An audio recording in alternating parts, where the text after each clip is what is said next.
Hi, I'm Jessica. And I'm Kevin, and we're Interstate Explorers. Today, we're doing a mailbag episode to take a look at the questions you've been asking us most about our Brinkley. So, let's get into it.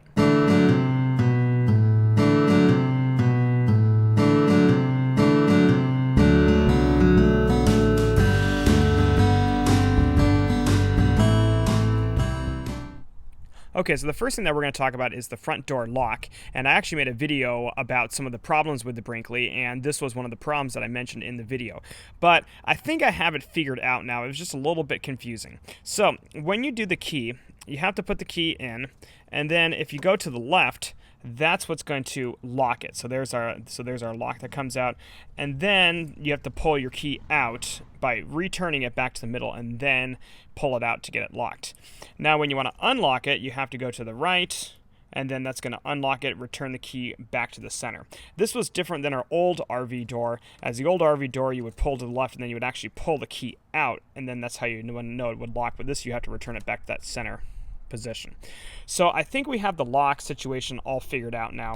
You just got to make sure you really slam it shut, turn it to the left, pull it up, give it a little tug, lock the top lock. This one goes the opposite direction to the right, and then this lock, you do have to not return to center. So turn to right, we're locked. We're good to go. So it just took a little bit, I guess, of trial and error, but I have the lock all figured out now.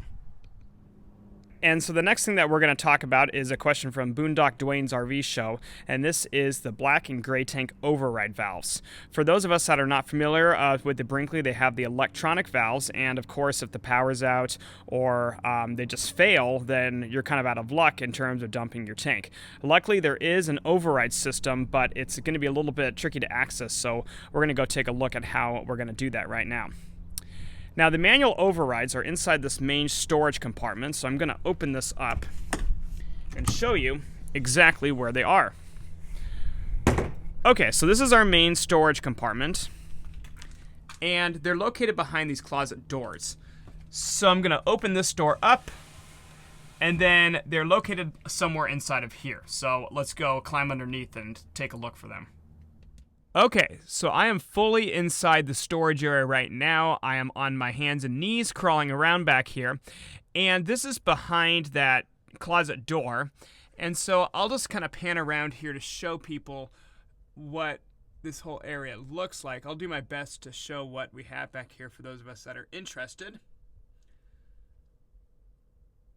And I'm having a bit of a hard time exactly locating where the black tank and gray tank override valve is, but where I think they are is down here, and it's kind of hard to see, but kind of on the right of the screen, and I'll try and get my flashlight to point to that. That's going to be where the override system is for one valve, and then over here on the left of the screen, kind of blurry down there, that's going to be where the other override valve is. So yeah, I'm just going to hope that the power never goes out, or I have to manually override these things, because that's going to be a pain to get to, definitely. Okay, and the next thing is going to be the liquid propane valve, and this is for Brent Rhodes.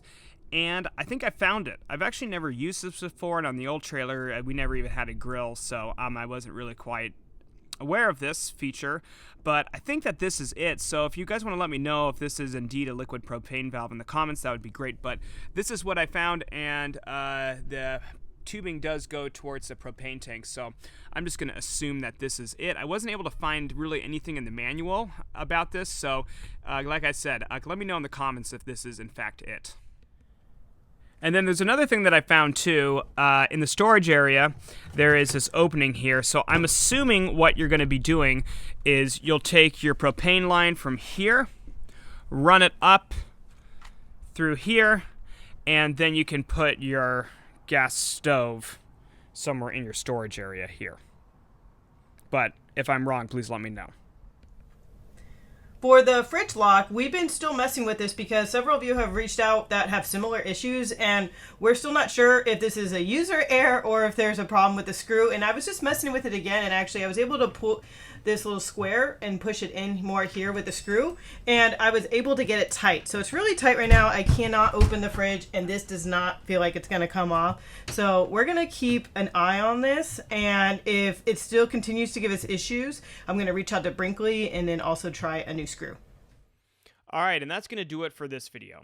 I want to thank everybody for leaving their questions in the comments, and if there's something that you're curious about, make sure to ask your questions in the comments as well so that we can get it featured in our next mailbag video. Speaking of our next video, I want to tell Melissa Whaley, thank you for your comment about the black tank flush. We do plan on making a video about this and the black tank in general. We're just going to wait till we are at a campsite and we're all hooked up with everything before we do that. So as always, we want to hear from you. Tell us what you think. Make sure to like and subscribe and keep exploring.